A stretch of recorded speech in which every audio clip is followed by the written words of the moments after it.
जय श्रीमन नारायण।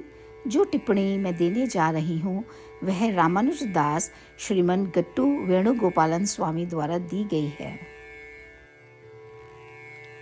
अध्याय 2 सांख्य योग, श्लोक 46। यावानर्ध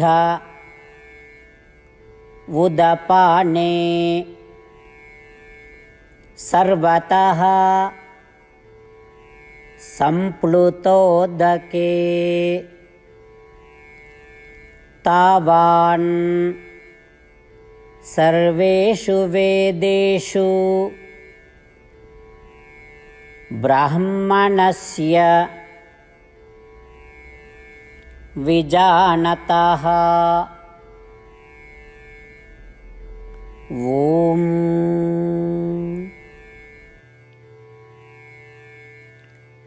गीताचार्य श्री कृष्ण परमात्मा अर्जुन सहित हम सभी को ब्रह्म विद्या की शिक्षा दे रहे हैं। परमात्मा कह रहे हैं, अर्जुन, एक टैंक में पानी है और उस पानी को अलग अलग लोग अलग अलग तरीकों से उपयोग कर सकते हैं। कैसे? जो प्यासा है वह टैंक से आवश्यक पानी का उपयोग करके अपनी प्यास बुझाता है और बाकी के पानी की परवाह नहीं करता। जो नहाना चाहता है वह केवल उतना ही पानी प्रयोग करता है जितना उसे स्नान के लिए आवश्यकता होती है और बाकी पानी की परवाह नहीं करता। सिर्फ इसीलिए कि वहाँ बहुत सारा पानी बच जाता है, उसका क्या करना है, उसको कैसे उपयोग करना है, कदापि उसका निर्णय नहीं लेता।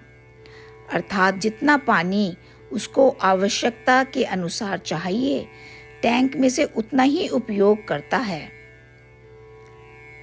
ठीक इसी तरह वेदों में भी सभी की इच्छाओं की पूर्ति के लिए जानकारी प्रदान की गई है।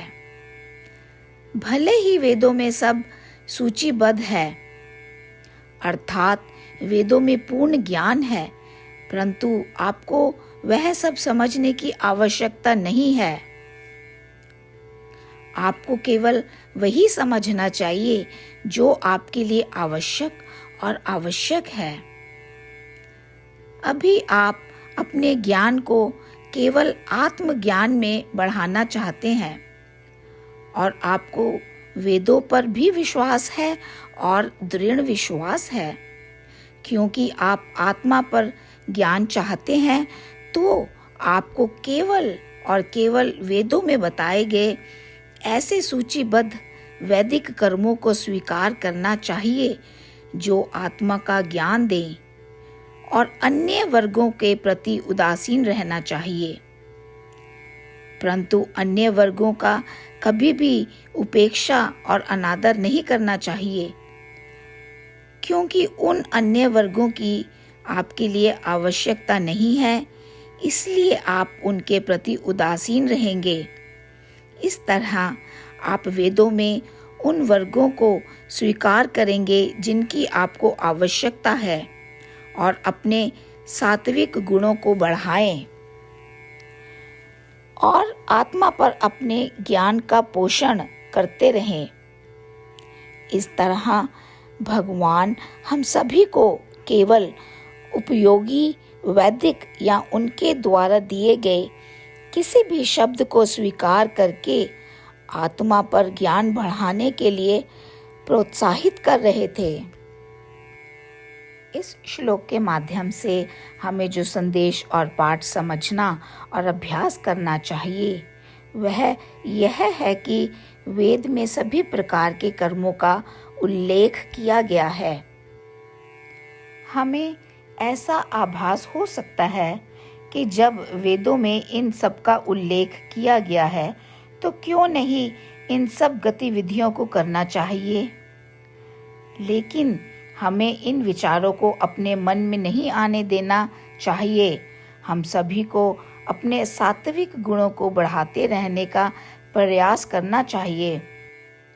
भगवान हमें सिखा रहे हैं कि हमें आत्मा पर ज्ञान प्राप्त करना, इसमें ही रुचि बढ़ानी चाहिए और केवल उन वैदिक कर्मों को स्वीकार करें जो आत्मा के ज्ञान से संबंधित है, और शेष वेदों के ऐसे कर्मों जो आत्मा के ज्ञान से संबंधित नहीं हैं, उनके प्रति उदासीन रहे। आइए हम सब भगवान की शिक्षाओं का अभ्यास करते रहें।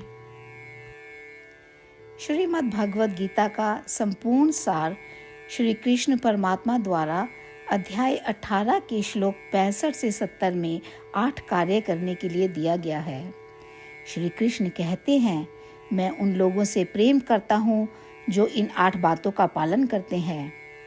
मैं उन भक्तों की हर तरह से रक्षा करूँगा। श्री कृष्ण परमात्मा द्वारा बोली गई संपूर्ण भगवद गीता को सुनने के बाद अर्जुन कहते हैं, करिष्ये वचनम तवा, जिसका अर्थ है, श्री कृष्ण मैं वैसा ही करूँगा जैसा कि आप कहते हैं। यही कारण है कि श्री कृष्ण ने अर्जुन को सभी प्रकार की सफलताएं और विजय प्रदान की है।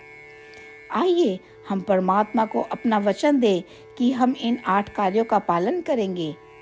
परमात्मा को इस शब्द देने से बड़ी कोई पूजा, तप या यज्ञ नहीं है। मैं यह 8 व्रत कहूँगी जो हमें करने चाहिए। आप सब कृपया अपने मन और हृदय में इन पर विचार करें। इस तरह से हम श्री कृष्ण को अपना वचन देते हुए हम सभी श्री कृष्ण के प्रसन्न भरे मुख की कल्पना करें और इस आनंद को महसूस करें। जय श्रीमान नारायण। ये है हमारे 8 वादे। हमारा पहला वादा, हे श्रीमान नारायण, जैसा कि आपने निर्देश दिया है, मैं हमेशा आपका ध्यान करूंगी और आपके बारे में सोचूंगी। हमारा दूसरा वादा, हे श्रीमान नारायण, जैसा आपने सलाह दी है, हमेशा आपका भक्त रहूंगी। हमारा तीसरा वादा, हे श्रीमान नारायण, मैं आपकी सेवा के रूप में और आपकी संतुष्टि के लिए अपने सभी कार्य करूंगी। हमारा चौथा वादा, हे श्रीमान नारायण, जैसा कि आपने अनुसरण करने के लिए कहा है, मुझे पूर्ण विश्वास है कि मैं आपकी हूँ और मैं हमेशा हाथ जोड़ूंगी और आपको नमस्कार करूंगी और आपकी पूजा करूंगी। हमारा 5वां वादा, हे श्रीमान नारायण, मुझे आपके शब्द याद आते हैं, माम एकम शरणम व्रजा 1866, कि आपने आत्मसमर्पण करने के लिए कहा था। हे श्रीमान नारायण, मैं केवल आपकी शरण में जाती हूँ। हमारा 6वां वादा, हे श्रीमान नारायण, मुझे आपके शब्द माँ शुचः 1866 याद है कि आप हमें शोक ना करने का आश्वासन दे रहे हैं। मैं अब और शोक नहीं करूँगी। हमारा 7वां वादा, हे श्रीमान नारायण, आपने हमारे लिए श्रीमद् भागवत गीता प्रदान करके हम सभी पर कृपा की है और आशीर्वाद दिया है। मैं प्रतिदिन कम से कम 1 श्लोक पढ़ने या सुनने का वादा करती हूँ। हमारा 8वां वादा, हे श्रीमान नारायण, आपने गीता को पूरी मानवता तक पहुँचाया। मैं गीता में आपके दिव्य शब्दों को उन भक्तों तक पहुँचाने की कोशिश करूँगी जो गीता से अपरिचित हैं। हमने अभी अभी परमात्मा से अपने 8 वादे किए हैं।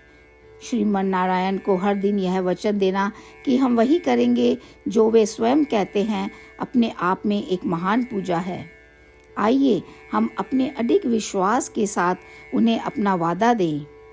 हे श्रीमान नारायण, जैसा आप कहते हैं मैं वैसा ही करूँगी। जैसा आप चाहते हैं मैं वैसा व्यवहार करूँगी और केवल आपके लिए काम करूँगी। श्रीमान नारायण करिष्ये वचनम तवा, जिसका अर्थ है, श्रीमान नारायण, मैं आपके निर्देशों के अनुसार कार्य करूँगी। सर्वम श्री कृष्णा अर्पणमस्तु। जय श्रीमान नारायण। यावानर्ध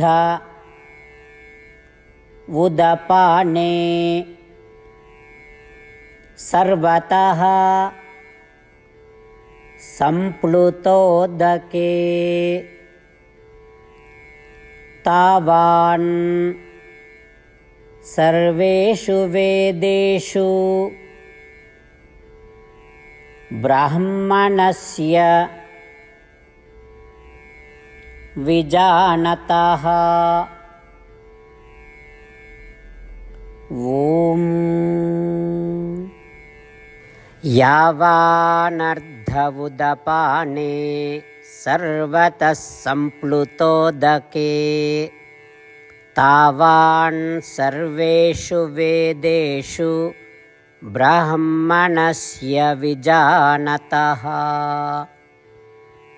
ॐ